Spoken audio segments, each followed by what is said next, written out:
Hello, everyone. Today, we're excited to talk about a topic close to our hearts: vegetable garden design. There's a certain magic in growing your own food, isn't there?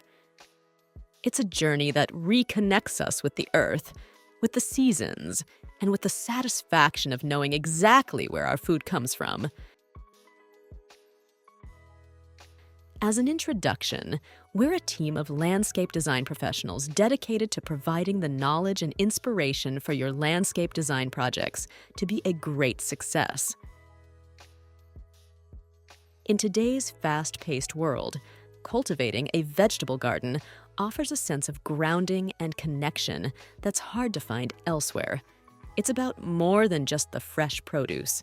It's about sustainability, self-sufficiency, and the joy of nurturing life from seed to plate. And here's the best part.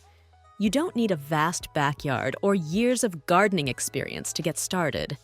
Whether you have a small patio, a balcony, or even just a sunny windowsill, there's a way to grow something green. Check out our other videos on the channel covering a wide range of design ideas and our own project walkthroughs. If you're enjoying this video, please give us a like, subscribe, and ring the notification bell to watch our latest videos as soon as they arrive. Keep watching until the end of this video to discover all the amazing vegetable garden ideas you can use for your own project. Thanks for being here, and let's explore.